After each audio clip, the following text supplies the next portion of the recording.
नमस्कार सभी दर्शकों का बहुत बहुत स्वागत है। आप देख रहे हैं जस्ट टीवी। मैं हूं नेहा शुक्ला। आज की स्ट्रेट टॉक गौतम अडानी पर।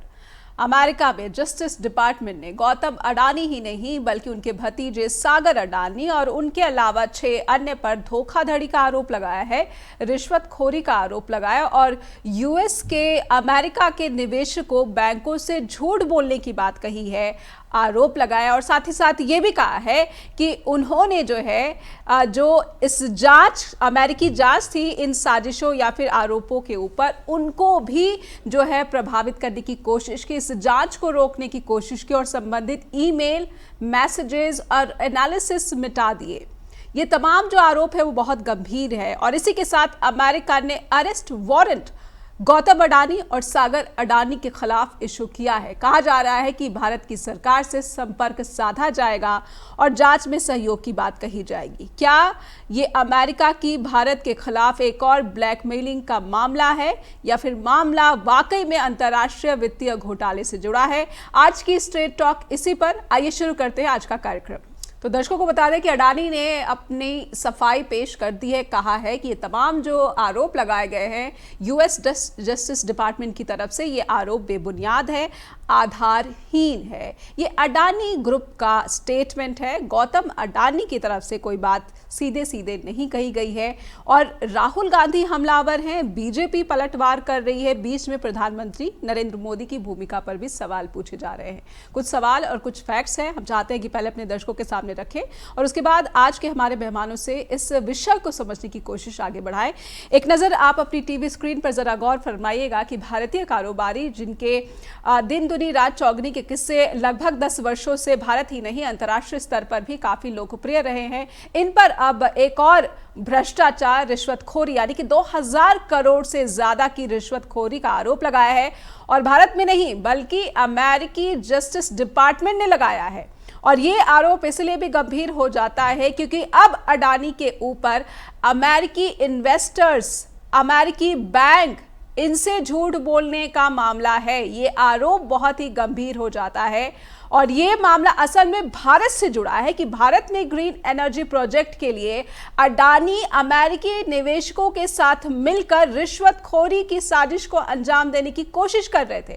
अमेरिकी न्याय विभाग ने जो गिरफ्तारी वारंट जारी किया है, इसका क्या कनेक्शन है भारत के ग्रीन प्रोजेक्ट से, सोलर ऊर्जा से, हम स्ट्रेट टॉक में समझने की कोशिश करेंगे। और इसी के साथ भारत में जो शुरू हो गई है कांग्रेस और बीजेपी के बीच जुबानी जंग, राष्ट्रहित की बात जब आती है, भारत में राजनीति इससे जुड़ा हुआ जब दिखता है तो कौन सबसे ज्यादा राष्ट्रहित के प्रति चिंतित या फिर इसकी आवाज को मजबूत करता हुआ दिखता है, इसको भी समझने की कोशिश करेंगे कि भारत के निवेशकों का क्या, भारतीय बाजार में उन करोड़ों निवेशकों का क्या जो अपना पैसा लगाते हैं लेकिन कहीं ना कहीं उनके हितों की जो रक्षा है, जो सुरक्षा है, वो क्या समझौता इससे किया जा रहा है।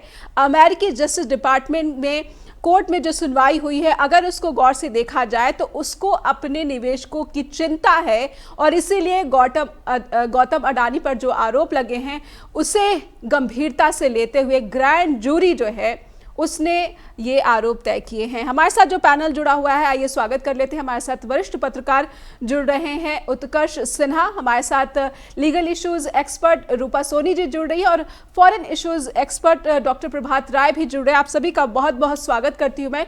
और शुरुआत में उत्कर्ष सर आपसे करना चाहूंगी, इस मामले को आप कैसे देख रहे हैं?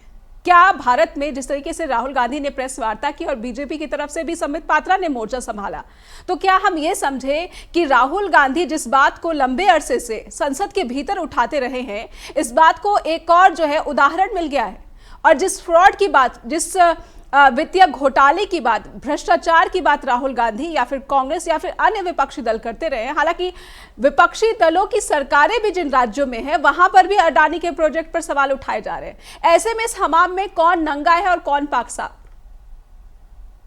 देखिए, एक तो राहुल गांधी लगातार जब अटैक कर रहे हैं अडानी के ऊपर, और जब हिडेनबर्ग की रिपोर्ट आई थी उस वक्त से ये मामला और तेज हुआ जी। तो बीजेपी, बहुत इंटरेस्टिंग मामला ये है कि पॉलिटिकल लड़ाई के भीतर तो ठीक है, लेकिन एक इंडस्ट्रियलिस्ट के लिए पार्टी मोर्चा संभाल लेती है, सरकार मोर्चा संभाल लेती है। और जैसे ही ये होता है वैसे ही फिर राहुल गांधी के वो आरोप अपने आप वजन मिल जाता है उनको, जिसमें वो कहते हैं कि वो अडानी, मोदी जी अडानी के लिए काम कर रहे हैं। कांग्रेस शासित राज्यों के भीतर अडानी को काम मिल रहा है, उसको लेकर अभी 2 दिन पहले राहुल गांधी का एक प्रेस कॉन्फ्रेंस में राहुल गांधी ने बोला था कि ड्यू प्रोसेस के साथ आइए, कोई दिक्कत नहीं। लेकिन जब प्रोसेस को मैनिपुलेट किया जाता है किसी एक के लिए तो वो गड़बड़ है। तो ये पार्टी का उनका स्टैंड है। पॉलिटिकल लड़ाई अपनी जगह पे, लेकिन नेहा प्रॉब्लम क्या है? प्रॉब्लम ये है कि अडानी के ऊपर सिर्फ देश में ये आरोप नहीं लग रहे हैं, पूरी दुनिया में अलग अलग जगह पे अडानी को लेके एक रिएक्शन है, बड़ा रिएक्शन है। और आप देखिए ऑस्ट्रेलिया में तो जब इलेक्शंस हो रहे थे तो एक बड़ा मसला हो गया था अडानी को कोलफील्ड मिलने का जी। तो उसके बाद श्रीलंका में हमने देखा, श्रीलंका के इलेक्शन में अडानी एक इशू बन गए थे, उनको जो पोर्ट का सौदा हुआ था। उसके बाद बांग्लादेश में अडानी एक इशू बन गए, जिस डैम प्रोजेक्ट का उनको काम मिला, और वो भी प्रधानमंत्री के दौरे के तुरंत बाद। तो होता ये है, एक इस्टेब्लिश ये हो रहा है कि नरेंद्र मोदी कहीं किसी देश में जब दौरे पे जाते हैं और उसके बाद फिर अभी क्या हुआ, 5 देशों के राजदूत अडानी से मिलने आए।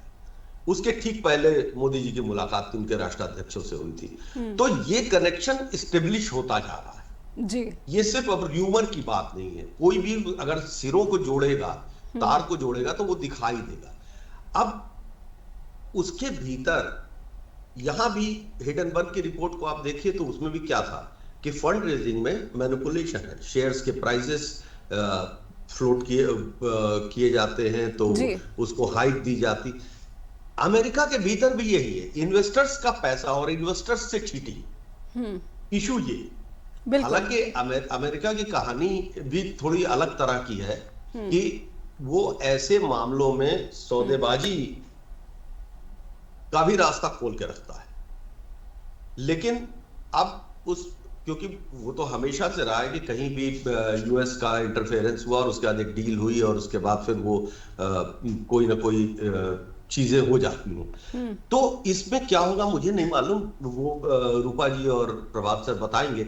लेकिन मुझे एक चीज लगती है कि अडानी को जो नेशनल प्राइड बताया जा रहा है भारत के भीतर, पूरी दुनिया में हमारी बदनामी उसकी वजह से। बिल्कुल। तो क्या अडानी भारत विरोधी भावना नहीं बल्कि भारत के भ्रष्टाचार का जो है एक प्रतीक बन रहे हैं? दुनिया के कई देशों में जिस तरीके से उनके कंपनी को लेकर एक दुर्भावना या फिर जो है कई सवाल और गंभीर आरोप लग रहे हैं, इससे भारत की छवि भी सीधे सीधे जुड़ी हुई है। हमारे साथ अन्य पैनलिस्ट भी जुड़े हुए हैं। इससे पहले कि उनके पास में अपने सवालों के साथ जाऊं, एक छोटा सा ब्रेक लूंगी। स्ट्रेट टॉक में दर्शकों से अनुरोध है कि लगातार जुड़े रहिए जस्ट टीवी के साथ। लौटेंगे ब्रेक के बाद। तो अब अमेरिकी शिकंजा गौतम अडानी और उनके भतीजे सागर अडानी और उनके ग्रीन एनर्जी यानी कि जो अडानी की ग्रीन एनर्जी कंपनी है उसके ऊपर भी, और साफ साफ लग रहा है कि क्या अडानी अब बड़ी मुसीबत में फंस गए और अमेरिका जाना अब उनके लिए कम से कम एक बड़ी मुश्किल, एक बड़ी चुनौती। हमारे साथ जो अन्य पैनलिस्ट जुड़ा हुआ है, आइए उनके साथ बातचीत आगे बढ़ाते हैं, इस पूरे विवाद को समझने की कोशिश आगे बढ़ाते हैं। मैं डॉक्टर प्रभात राय आपके पास आना चाहूँगी। इससे पहले कि मैं लीगल एंगल को रूपा जी के माध्यम से समझूँ कि अमेरिका में जो ये एक न्यायिक चुनौती है गौतम अडानी के लिए या फिर जो अन्य लोग हैं उनके लिए, मैं डॉक्टर प्रभात राय आपसे समझना चाहती हूँ, आप इस पूरे मामले को, यूएस जस्टिस डिपार्टमेंट के अरेस्ट वारंट को और उनके आरोपों को कैसे देखते हैं? क्योंकि जब मैंने आपसे इस विवाद को समझने की कोशिश की थी और आपको जब मैं इस कार्यक्रम में आमंत्रित कर रही थी तो आपने मुझे याद दिलाया था कि अजीत डोवाल के खिलाफ भी अरेस्ट वारंट इशू हुआ है। तो क्या आप सीधे सीधे अमेरिका के इंटेंशंस को यहाँ पर सवाल खड़े कर रहे हैं? क्योंकि भारत को कहीं ना कहीं जो है वो बैकफुट पर करने की कोशिश करता है, क्योंकि रूस के साथ जो संबंध है दोबारा से सुधारने की कोशिश या फिर चीन के साथ संबंध सुधारने की कोशिश। क्या इसको आप वैश्विक पॉलिटिक्स से देख रहे हैं जोड़कर? जी हाँ, मेरा तो अपना ये विचार है कि अमेरिका के साथ हमारे ताल्लुकात बहुत बेहतर कभी नहीं रहे इतिहास में। जी। अब जब से न्यूयॉर्क ट्रेड सेंटर पर हमला हुआ था, उसके बाद जब इंटरनेशनल टेररिज्म अपने पीक पर था, जिसको अमेरिका ने ही पैदा किया था, जिहादी टेररिज्म हम जिसको कहते हैं, जी। अफगानिस्तान में उदय हुआ उसका, और अंततोगत्वा उन्हीं पर वो कहर बनकर टूट गया। न्यूयॉर्क ट्रेड सेंटर धूप खाक में मिला दिया गया, और उसके बाद उन्होंने कश्मीर की जंग को जंग आज़ादी कहना बंद किया, और वो नया एक चैप्टर शुरू हुआ हमारे रिलेशनशिप का अमेरिका के साथ। लेकिन अभी विगत कुछ दिनों से अमेरिका के मिजाज जरा दुरुस्त नहीं है हमारी तरफ से। कारण क्या है कि जो सैंक्शंस अमेरिका ने लगाए थे रूस पर, उसका हमने पालन नहीं किया। तो नाराज तो कूटनीतिक स्तर पर पूरी तरह से जारी है। जी। और जिससे ये जो एक आतंकवादी को लेकर जो खुलेआम जो है हिंदुस्तान के प्रधानमंत्री को कत्ल कर देने की धमकियां देता है, उसकी पैरवी करते उस पर कोई कार्रवाई नहीं की जाती, बल्कि जब वो मुकदमा दायर करता है तो उस पर हमारे डिप्लोमेट्स के खिलाफ और हमारी हुकूमतों के खिलाफ वो कार्रवाई शुरू कर देते हैं। जी। जहाँ तक अडानी का ताल्लुक है, अडानी का मामला एकदम भिन्न है। अडानी को बिल्कुल कहा हमारे बड़े सीनियर जर्नलिस्ट ने, बहुत ही समझदारी की बात की, बहुत ही सही बात की, कि अडानी की हॉब नॉबिंग जब से ही है जब से हुकूमत हिंदुस्तान में मोदी प्रधानमंत्री बने हैं। ऑस्ट्रेलिया का इन्होंने बड़ा शानदार उदाहरण दिया कि जब कोल माइंस पर दस्तखत अमेरिका के मोदी जी के गारंटी में, और कितना बवाल हुआ है उस पर सब जानते हैं। जी। तो जिस तरह से अब एलन मस्क को पेट्रोनाइज कर रहे हैं ट्रंप साहब खुलेआम, क्योंकि ट्रंप साहब और मोदी साहब का कैरेक्टर काफी मिलता है हमारे, काफी बुनियादी कोई अंतर नहीं है, क्योंकि जिस तरह खुलेआम ये तो पर ट्रंप ने तो एलन मस्क को बकायदा विदेश नीति में शामिल कर लिया है। ऐसा भारत के प्रधानमंत्री नरेंद्र मोदी की तरफ से खुल्लम खुल्ला तो ऐलान या फिर घोषणा नहीं की गई है। जी। देखिए, बैकडोर से जो खेल हिंदुस्तान में खेला जा रहा है ना, अमेरिकन डेमोक्रेसी हमसे कई सौ वर्ष पुरानी है। हम तो जुम्मा 7 दिन से डेमोक्रेट हुए हैं। 75 साल का कुल इतिहास है हमारा डेमोक्रेसी का, उनका 300 वर्ष का इतिहास है। जी। उनकी डेमोक्रेसी की जड़ें बहुत गहरी है। वहाँ एक शख्स का जो है, काले का एक गोरा सिपाही जब जो है कत्ल करता है तो पूरा अमेरिका उठ खड़ा होता है, उसमें गोरे काले सब उठ खड़े होते हैं। ट्रंप साहब थे उन दिनों। तो मैं कहना चाहता हूँ अमेरिकन राजनीति में अच्छा भी और बुरा भी है, हमारे यहाँ भी अच्छा भी और बुरा भी है। आप एक झाड़ू से सब कुछ नहीं नाप सकते। जी।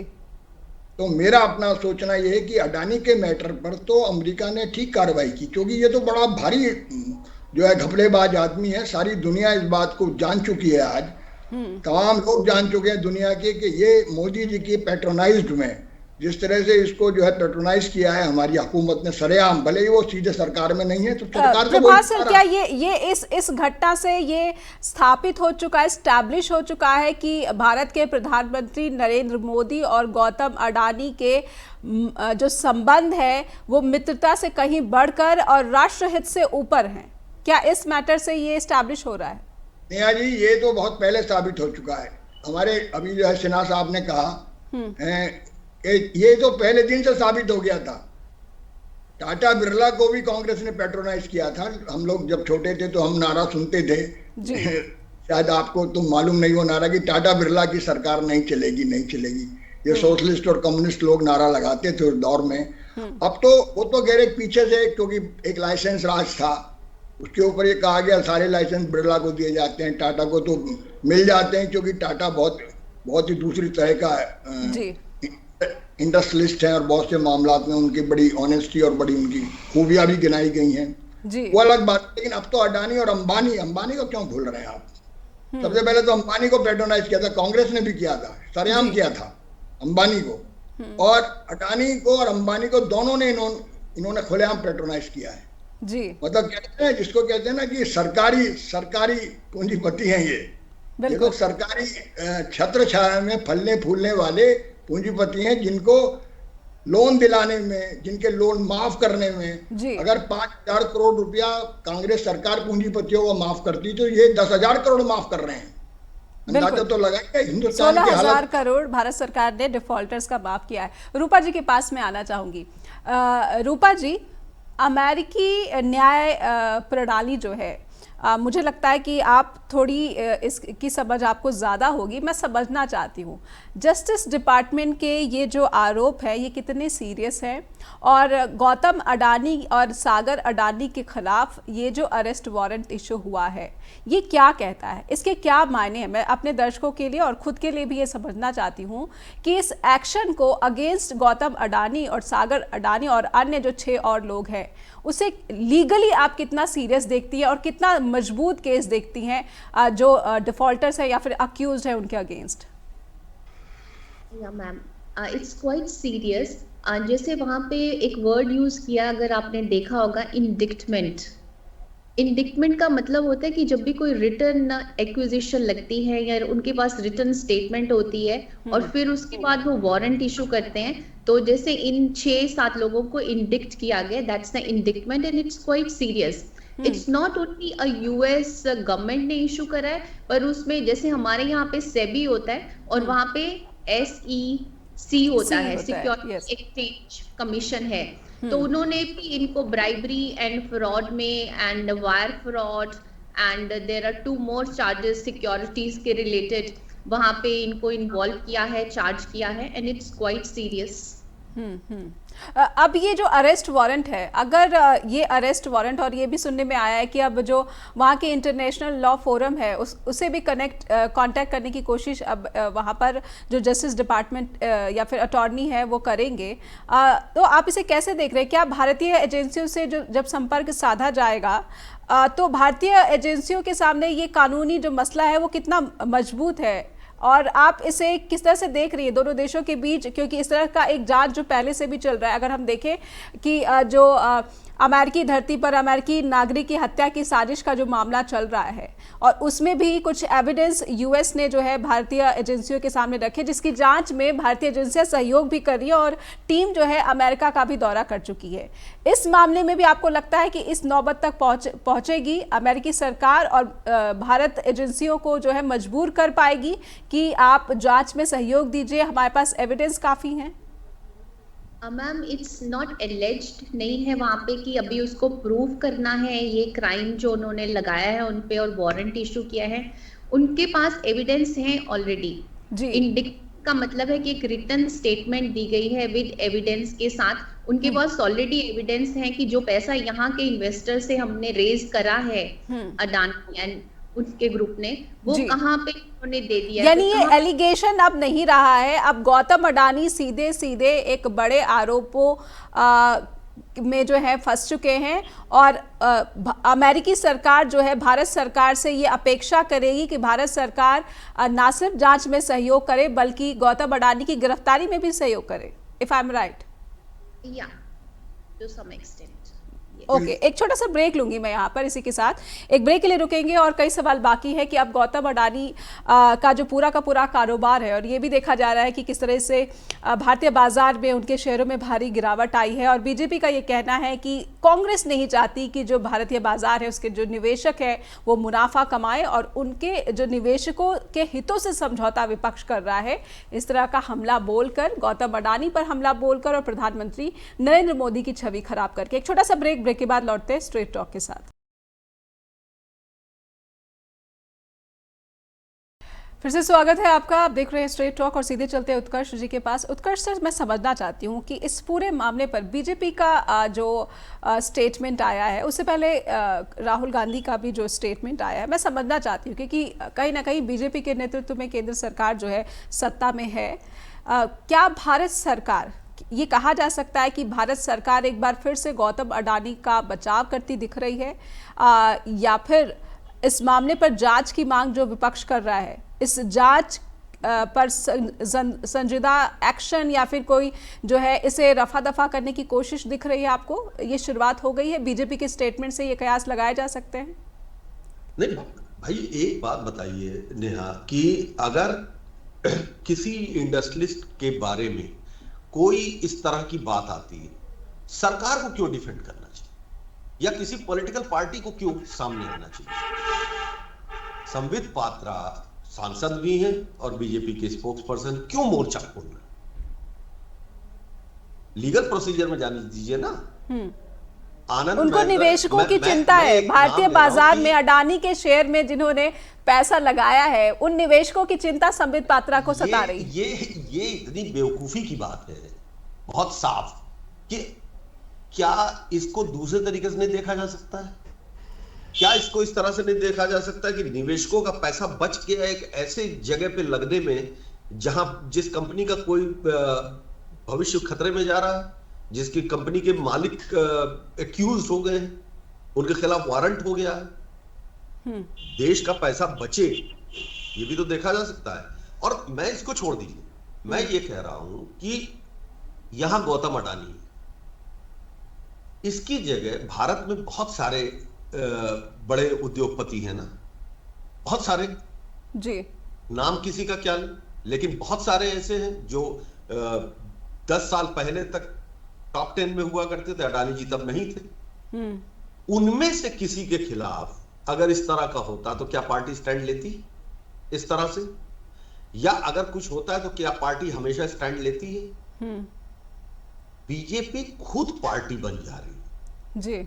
बीजेपी के नेता खुद पार्टी बन उत्कर्ष जी, सुप्रीम कोर्ट की तरफ से भी जो मामला चला और जिस तरीके से इस मामले में सेबी की जांच तक जो है इस मामले को सीमित कर दिया गया, एक तरीके से गौतम अडानी का अगर पिछले हिंडनबर्ग रिसर्च की विवाद पर या फिर जांच पर जो स्टेटमेंट देखा जाए कि उनको तो सत्यमेव जयते, यानी अंत में जो सत्य की जीत होती है, क्लीन चिट सुप्रीम कोर्ट से मिल चुकी है, तो क्या इसका एक बेनिफिट ऑफ डाउट लगातार वो उठा रहे हैं? मैं लॉ के मामले में अगर मान लीजिए कि सुप्रीम कोर्ट में एक केस गया और उसमें उनको क्लीन चिट मिल गई, ठीक है, एक प्रोसीजर है, इसमें रूलिंग पार्टी का रोल क्या है जी, और क्यों होना चाहिए? क्योंकि रूलिंग पार्टी के लिए, भारत की सरकार के लिए, देश में कारोबार करने वाला हर व्यक्ति एक बराबर होता है जी। तो अगर आप किसी के लिए भी, मैं कह रहा हूं कि अमेरिका के कोर्ट में गया, लीगल प्रोसीजर जो है आप उसको फॉलो करने दीजिए जी, और उस फॉलो करने के बाद अगर वहां से भी वो छूट जाते हैं, बाइज्जत बरी हो जाते हैं, तो क्या दिक्कत? जी, बिल्कुल कोई दिक्कत नहीं। लेकिन एक आरोप लगा, एक वारंट आया और उसके बाद फिर रूलिंग पार्टी डिफेंड करने लगी, और दूसरी तरफ रूलिंग पार्टी मतलब हमारे जो रूलिंग प्राइम मिनिस्टर हैं, वो जहां जाते हैं वहां डील फाइनल कराते हैं जी। हमने देखा कि किस तरह से, भाई आप ये देखिए, एक बड़ा इंटरेस्टिंग एग्जांपल है जो इरिगेशन है, और उसके पीछे टाइमलाइन भी उसी तरीके से मैच करती है कि मुंबई का एयरपोर्ट जिस कंपनी के पास था, उसके यहाँ ईडी की रेड हुई, सीबीआई की रेड हुई, इनकम टैक्स की रेड हुई, उससे सरेंडर कराया गया और उसको फिर अडानी को दे दिया गया। तो ये मतलब आंख बंद करके तो नहीं चल सकते ना, ये सारी चीजें तो विजिबल है।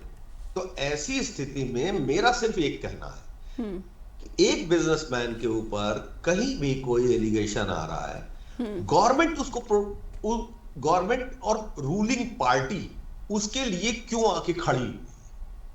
अगर खड़ी हो रही, इसका मतलब सिर्फ राष्ट्रहित नहीं। अभी अभी महाराष्ट्र के इलेक्शन में जो बम फूटा, उसमें भाई क्लियर कट ये सामने निकला कि सरकार बनने की मीटिंग के भीतर इंडस्ट्रीज बैठा हुआ है। पर शरद पवार ने कह तो दिया कि गौतम अडानी के घर पर बैठक जरूर हुई थी, लेकिन गौतम अडानी उसमें शामिल नहीं थे, मौजूद नहीं थे। शरद पवार के कहने या ना कहने की बात नहीं है, सवाल ये कि मीटिंग गौतम अडानी के घर क्यों हुई, किसी पॉलिटिकल पार्टी के घर क्यों नहीं? जी, बात तो यह, और तब जबकि गौतम अडानी का कितना स्टेक मुंबई में लग गया है, बिल्कुल, ये भी हमारे सामने है। चाहे धारावी प्रोजेक्ट हो, चाहे आरएफ मिल्क प्रोजेक्ट हो, रियल एस्टेट के कितने बड़े बड़े प्रोजेक्ट्स उनके पास हैं। मुंबई की इलेक्ट्रिसिटी सप्लाई का उनके पास कॉन्ट्रैक्ट आ गया है जी। तो कैसे आप इसको अलग कर सकते हैं? सवाल है कि शरद पवार कहें, राहुल गांधी कहें, अजीत पवार कहें, नरेंद्र मोदी कहें, क्यों कहें भाई? जी बिल्कुल बिल्कुल। डॉक्टर प्रभात राय, आपसे मैं समझना चाहूंगी, जब बात राष्ट्रहित की आती है तो भारत सरकार का जो रवैया है, क्या कह सकते हैं कि ये राष्ट्रहित में काम करता हुआ दिख रहा है? Why speaking on behalf of Adani group, BJP के संबित पात्रा जिस तरीके से कह रहे हैं कि निवेशकों की चिंता है, हमें राहुल गांधी नहीं समझ रहे हैं, उनकी वजह से जो निवेशकों का पैसा है वो डूब रहा है। डॉक्टर प्रभात राय, भारत के हित में, राष्ट्र हित में सरकार काम कर रही है। आप तो विदेश नीति को लंबे अरसे से जो है बहुत ही बारीक से अध्ययन करते आ रहे हैं। अब अमेरिका और भारत के बीच कोई ऐसा वाकया कि किसी कारोबारी पर अमेरिकी जस्टिस डिपार्टमेंट ने इस तरह से फ्रॉड का मामला चलाना शुरू किया हो और अरेस्ट वारंट जो है जारी कर दिया, ये कितनी बड़ी बदनामी भारत सरकार की।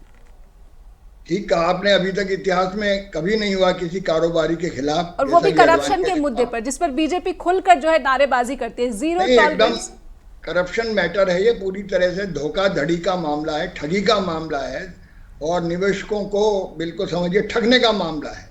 ये मामला इनके खिलाफ बनाया गया है और वो सही कहा, पक्के सबूतों के साथ है। बहुत ही मैडम ने, हमारी जो लीगल एक्सपर्ट मैडम है, उन्होंने एकदम ठीक फरमाया कि इंडिक्टमेंट शब्द इस्तेमाल किया गया है।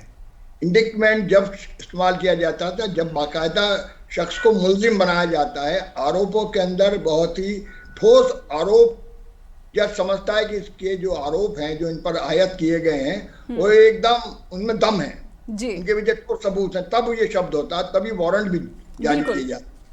इसलिए तक ताल्लुक है आपके सवाल का, तो अभी तक तो ये पहला मामला है। अमेरिका पॉलिटिकली हमारे खिलाफ रहा है, वो सेंटो का सदस्य, हम पाकिस्तान को उसने बनाया है, वो एक अलग कहानी है। पॉलिटिकल रिश्तों की, कूटनीतिक रिश्तों की कहानी एकदम अलग है। लेकिन एक बात और हमें समझ लेनी चाहिए कि पिछले 20 वर्षों में जो व्यापार संतुलन है वो भारत के पक्ष में है। अमेरिका के साथ बहुत बड़ा व्यापार हम लोग अंजाम देते हैं जी, और ये बढ़ोतरी पिछले 20 वर्षों में ही हुई है। एक दौर में जो कभी हमारा व्यापार संतुलन बहुत ज्यादा व्यापार रूस के साथ था, आज रूस के साथ हमारा नंबर 5 नंबर है हमारे साथ व्यापार का, वो तो अब बढ़ा है। लेकिन अमेरिका नहीं चाहता कि चीन जो है व्यापार संतुलन में उससे आगे बढ़ जाए, अमेरिका से आगे बढ़ जाए। कहीं ना कहीं ये भी आप देख सकते हैं, यदा कदा ये जो सवाल है या फिर चिंताएं यूएस की दिखती रही है। भारत उस वॉर में कहीं नहीं है। जो ट्रेड वॉर ट्रंप शुरू करने वाले हैं वो चाइना के साथ है, वो दोबारा रिवाइव करेंगे। इसीलिए एक सवाल, इसीलिए ट्रंप अगर 2 महीने के बाद सत्ता में आ जाएंगे तो इस मामले को आप कहां देख रहे हैं? देखिए, ट्रंप का झगड़ा चीन से है, ट्रंप का झगड़ा और अमेरिकन कारोबारियों का झगड़ा हमारे साथ बिल्कुल नहीं है। हम तो कहीं स्टैंड नहीं करते उनके मुकाबले। ट्रेड वॉर में हम कहीं नहीं है, रूस भी नहीं है। मैं समझना चाह रही हूँ कि अडानी के केस में क्या रुख रहेगा अमेरिकी सरकार का, अमेरिकी प्रशासन का, जब ट्रंप जो है कुर्सी संभाल लेंगे राष्ट्रपति पद की? देखिए, ये मामला सब जुडिस है, ये मामला अदालत के पास है। इसमें हुकूमत अमेरिका कोई दखलंदाजी नहीं कर सकती, ना करेगी। अब अभी आपने ही खुद कहा, जब सुप्रीम कोर्ट, इन्होंने कहा सिन्हा साहब ने, उत्कर्ष ने, कि सुप्रीम कोर्ट से आप क्लीन चिट ले लीजिए। कहाँ रोल है हिंदुस्तान की सरकार का इसमें? अगर हिंदुस्तान की सरकार अपने जजेस को बिठाती है वहां, जिस तरह नेपोटिज्म चल रहा है, तब एक रोल हो सकता है, जो कि बहुत ज्यादा इस समय चल भी रहा है हिंदुस्तान में जी। लेकिन अमेरिका के जुडिशरी सिस्टम पर अभी तक दुनिया में ये आरोप नहीं लगा कि वो हुकूमत के इशारे पर काम करता है। समझिए, आज तक का इतिहास बता रहा हूँ मैं भी बहुत अमेरिकी न्यायिक व्यवस्था पर रूपा जी से जरूर कमेंट लेना चाहूंगी, लेकिन उससे पहले एक छोटा सा ब्रेक जरूर लूंगी। एक ब्रेक लूंगी छोटा सा, स्ट्रेट टॉक में वक्त हो चला है ब्रेक का। ब्रेक के बाद फौरन लौटते हैं। फिर से स्वागत है, आप देख रहे हैं स्ट्रेट टॉक। और अमेरिकी शिकंजा अडानी के ऊपर, ये शिकंजा कितना मजबूत, कितनी बड़ी मुश्किल। गौतम अडानी भारत के अरबपति कारोबारी, जिनकी तरक्की इतनी ज़्यादा हुई है कि विपक्ष को ये चिंता सता रही है कि आखिर एक ही कारोबारी जो है वो केंद्र की जो एनडीए सरकार है उसका पूरा का पूरा लाभ कैसे उठा रहा है, जबकि जो भारत का युवा है वो ऐतिहासिक बेरोजगारी का सामना कर रहा है। और यहाँ पर युवाओं की जैसे ही कोई भर्ती निकलती है तो वहाँ पर परीक्षाएं लीक हो जाते हैं या फिर भर्ती के आयोजन में बहुत गड़बड़ियाँ सामने आती हैं और वो टाल दी जाती है या फिर पोस्टपोन की जाती रहती है। रूपा जी के पास अपने दर्शकों को लेकर चलना चाहूंगी। रूपा जी, जब बात अमेरिकी न्याय व्यवस्था की होती है, जैसा ब्रेक पर जाने से पहले डॉक्टर प्रभात राय कह रहे थे कि बहुत ही मजबूत जो है न्याय प्रणाली है, मैं समझना चाहती हूँ कि जो कन्विक्शन रेट है, मैं स्क्रॉल डाउन कर रही थी सोशल प्लेटफॉर्म को और वहाँ पर देखा कि किसी ने, एक बहुत ही सीनियर सज्जन है, उन्होंने लिखा कि जो जस्टिस डिपार्टमेंट कन्विक्शन रेट जो है 98% समथिंग अबव है। तो आपको लगता है कि अगर इस तरीके से देखा जाए तो इस मामले में गौतम अडानी जो है बुरी तरह से फंस गए हैं, लेकिन अगेन सवाल ये उठता है कि अमेरिकी न्याय प्रणाली पर कितना भरोसा करना चाहिए। जब बात डील की आती है, जब बात ट्रंप के प्रशासन के पहले कार्यकाल की बात आती है, अगर उसको देखा जाए तो इस केस को आप कैसे देख पा रही है या फिर अमेरिकी न्याय प्रणाली को कैसे देख रही है? मैम, मैं यहाँ पे बोलना चाहूंगी कि ये पूरा इंसिडेंट पॉलिटिकली चार्ज तो है ही, और इसमें मैं बात करना चाहूंगी स्कॉच्ड अर्थ पॉलिसी की। स्कॉच अर्थ पॉलिसी का मतलब होता है कि जब भी दो फौजों की लड़ाई होती है और एक फौज जो वापस जा रही होती है तो वो अपने पीछे सब कुछ जला जाती है, खत्म कर जाती है। कुछ ब्रिजेस हैं, कोई एक ऐसी अच्छी चीज है जिससे कि दूसरी फौज आसानी से आगे बढ़ सके, तो वो सब खत्म कर देती है। That's a scorched earth policy. जी। तो अभी ऐसा है कि जैसे 20 जनवरी को ट्रंप ज्वाइन करेंगे और अभी मिस्टर बिडेन है, उनके पास 2 महीने हैं, तो ही सेटिंग अ स्टेज इन अ वे जैसे कुछ चैलेंजेस रहे हमेशा वहां पे। और या ऐसे जैसे गौतम अडानी जी इंडियन है, तो हम उनको एज अ मतलब गौतम अडानी नहीं देख सकते, हम उनको अमेरिका में बैठ के हम एज अ इंडियन देखेंगे। राइट। अगर हमने एक बहुत इन्फ्लुएंशियल पर्सन को टारगेट करा है एक पर्टिकुलर कंट्री की, तो पूरी कंट्री उससे इन्फ्लुएंस होती है क्योंकि वो बहुत प्रोजेक्ट्स में इन्वॉल्व हैं। आपको पता होगा उन्होंने ड्रोन भी लॉन्च करा था, जबकि इजरायली टेक्नोलॉजी थी पूरी उसमें, और वो पोर्ट मेकिंग में भी इन्वॉल्व है और पोर्ट्स मेकिंग में केन्या के, और there are so many defence sector also he is involved in. और अगर गौतम अडानी जी को कुछ भी होता है तो वो बहुत ज्यादा फंड्स लेके आते हैं ग्लोबल मार्केट से, जहाँ पे इंटरेस्ट रेट्स बहुत कम है, और जब फंड्स नहीं आएंगे तो सब प्रोजेक्ट स्टॉल हो जाएंगे। तो बहुत सारे स्टेक्स जो हैं इसमें जुड़े हुए हैं गौतम अडानी के साथ। इसका फ़ायदा शायद गौतम अडानी को मिल सकता है या फिर नहीं भी मिल सकता है। ट्रंप प्रशासन पर बहुत कुछ निर्भर करता है, लेकिन जैसा आपने कहा कि बाइडेन प्रशासन क्या छोड़ जाता है, इसमें भी निर्भर करता है कि वो इसको आगे कैसे कंटिन्यू कर सकते हैं। उत्कर्ष सर, क्या भारत सरकार की बड़ी जिम्मेदारी नहीं है? अब कई राज्यों के जो है इसमें नाम आए हैं जो कि US कोर्ट की फाइलिंग ही कहती है। इसमें तमाम वो जो सोलर प्रोजेक्ट्स हैं जो गौतम अडानी का जो ग्रीन एनर्जी कंपनी है उसके ज़रिए आया है, और उसमें रिश्वतखोरी का अगर इतना बड़ा मामला है तो क्या भारत सरकार से अपेक्षा तो की ही जा सकती है कि जांच तो कराई जाए, जांच कराई जाएगी? ऐसा लग रहा है कुछ प्रेशर विपक्ष बना पाएगा? जेपीसी की मांग तो लगातार हो रही है। देखिए, जो एजेंसियों के द्वारा जांच कराए, तो भारत में इस वक्त एजेंसियों की क्रेडिबिलिटी बड़ी खराब, और इसीलिए जेपीसी की बात हो रही है। जेपीसी की बात तब भी हुई थी, लेकिन तब में और अब में फर्क ये है कि अपोजिशन अब स्ट्रांग बहुत है और बीजेपी कमजोर है। तो इतनी आसानी से जेपीसी बन जाएगी ये तो मैं नहीं मानता। पर वक्फ बोर्ड पर तो बन गई थी। नहीं, वक्फ बोर्ड एजेंडे पे था ना। वक्फ बोर्ड पे तो बनना इसलिए था कि जो एलाइज हैं, खासतौर से नीतीश कुमार और चंद्रबाबू, उनका प्रेशर था, इसलिए बन गई थी। लेकिन अडानी को लेकर के जेपीसी बन जाएगी, जेपीसी का बनना अडानी के लिए बहुत बड़ा मामला हो जाएगा, क्योंकि तब आपको जेपीसी जब समन करेगी तो आपको फेस करना पड़ेगा। और अडानी ने इसलिए नहीं इन्वेस्ट किया है, पार्टी के भीतर जो इन्वेस्ट किया है, जो चर्चाएं आम हैं, जो ब्रांड मोदी के पीछे इन्वेस्ट किया, वो इसलिए नहीं किया है कि वो जेपीसी के सामने या किसी भी एजेंसी के सामने जाके समन हो और वहां पर जाके जवाब दे। इसलिए मैं ये तो नहीं मानता कि इतना आसान है, लेकिन हाँ, जब पार्लियामेंट में डिबेट होगी, जब इस तरह के सवाल खड़े होंगे, जब पॉलिटिकल स्फीयर से निकल के ये बात पब्लिक स्फीयर में आने ही लगी है और भाषणों में भी आने लगी है अपोजिशन के, तो जो क्रेडिबिलिटी का सवाल होता है जी, वो बहुत बड़ा होता है। और किसी भी बिजनेस के लिए, किसी भी बिजनेसमैन के लिए, किसी भी पॉलिटिकल या पब्लिक लाइफ में जो भी है जी, उसके लिए ये बहुत। और सबसे बड़ी बात क्या है कि फंड अगर आप नहीं, अगर आज जैसे लोअर सर्किट लग गया, 22% अडानी एंटरप्राइजेस के शेयर्स गिरे, 20% उनके दूसरे शेयर्स गिरे, सबसे कम जो गिरा वो 10% गिरा। तो ये जो आपका जो पूंजी का प्रवाह जब बाधित होता है तो आपके लिए बिजनेस करना मुश्किल होता है। अब इस केस के बाद क्या फॉरेन डायरेक्ट इन्वेस्टमेंट जो आता है मार्केट के भीतर, एक तो एफडीआई वैसे भी कम हो गई है, काफी पैसा निकाला गया इंडियन मार्केट से और वो चाइना जा रहा है, तो वो पैसा अगर नहीं आएगा तो डोमेस्टिक मार्केट या डोमेस्टिक इन्वेस्टर आपको कितना पुश कर पाएंगे जी। और अगर पुश नहीं कर पाएंगे तो ऑब्वियस सी बात है कि आपके प्रोजेक्ट्स डिले होंगे, लटकेंगे और फिर आपके पूरे बिजनेस के ऊपर असर पड़ेगा। बिल्कुल।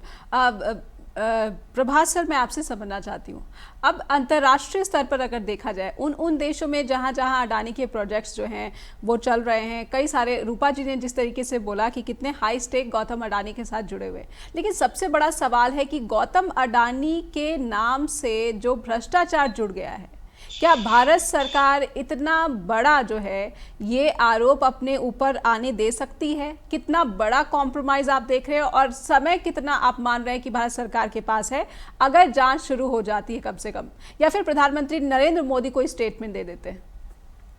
देखिए, ऐसा है नेहा जी, कैपिटलिज्म ही अपने आप के अंदर बड़ा अभिशाप है दुनिया के लिए, और क्रोनिक कैपिटलिज्म तो इंतहाई रूप से कहर ढाता है। क्रोनिक कैपिटलिज्म पहले लाइसेंस राज के रूप में हमारे यहाँ चला काफी दौर तक, के लिए ओपन मार्केट हुआ।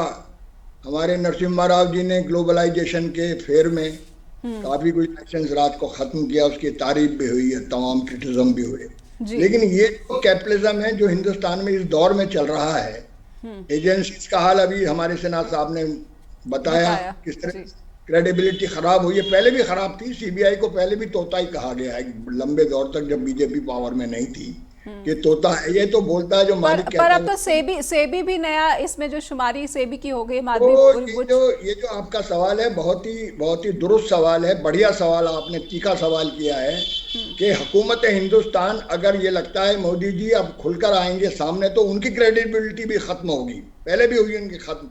अभी जैसे इन्होंने इंगित किया कि हवाई अड्डे बेच दिए, देखिए एक इमेज ही होती है एक आदमी की जी। आपने हवाई अड्डे बेच दिया, पब्लिक सेक्टर को बुरी तरह से किसी भी दाम पर बेचने के लिए तैयार है, मनमाने दाम पर वो लोग खरीद रहे हैं। अब उनका तमाम कर्जा आप माफ कर रहे हैं। जो लोग भाग गए हिंदुस्तान से पूंजीपति, जो क्रोनिक कैपिटलिस्ट थे, उनको एक को भी लाने में आप नाकाम रहे, एक को भी जी। लंबी फहरिस्त है, और वो उसको उसमें समझिए मोर देन 60% 70% गुजराती कैपिटलिस्ट है, क्रोनिक कैपिटलिस्ट, जिनको लंबा कर्जा हुकूमत हिंदुस्तान ने दिलवाया बैंकों से, उसके इशारे पर दिया, सब जानते हैं, ये ओपन सीक्रेट है जी। तो इस तरह का क्रोनिक कैपिटलिज्म से ही ये बीजेपी पावर में है, और बीजेपी पावर में बनी रहने का प्रयास भी कर रही है। मतलब ये नकाब भी नहीं लगाते हैं कांग्रेस की तरह, कांग्रेस ही नकाब तो लगाते थे, कम से कम खुलेआम के लिए भाई किसानों का भी माफ कर दिया, थोड़ा पूंजीपतियों को भी शेल्टर कर दिया, बिल्कुल है ना। वो सत्ता जो है, सत्ता की आंखों पर शायद शर्म का पर्दा बिल्कुल नहीं रहा है, लेकिन देखना होगा, समय बताएगा कि इस मामले पर क्या जो है एक्शन गवर्नमेंट लेती है, मामले पर जांच शुरू होती है या नहीं। एक लाइन में रूपा जी मैं समझना चाहती हूँ, गौतम अडानी अमेरिका जा पाएंगे? जाएंगे तो गिरफ्तार हो जाएंगे या जाने से बचेंगे? जाने से बचेंगे मैम, अभी तो सिचुएशन क्रिटिकल है उनके लिए। जी, बहुत बहुत धन्यवाद। फिर कारोबार करना गौतम अडानी के लिए कितना आसान रहेगा। बहुत बहुत धन्यवाद करना चाहूँगी सभी मेहमानों का, समय निकाला स्ट्रेट टॉक के साथ जुड़े, इसलिए आपका बहुत बहुत आभार। दर्शकों से अनुरोध करना चाहूँगी कि आपको स्ट्रेट टॉक के बारे में कोई भी राय हम तक पहुँचानी है तो बेझिझक आपका बहुत बहुत स्वागत है। आप हमें लिखिए info@justbroadcasting.com और neha@justbroadcasting.com पर भी। लगातार देखते रहिए जस्ट टीवी। नमस्कार।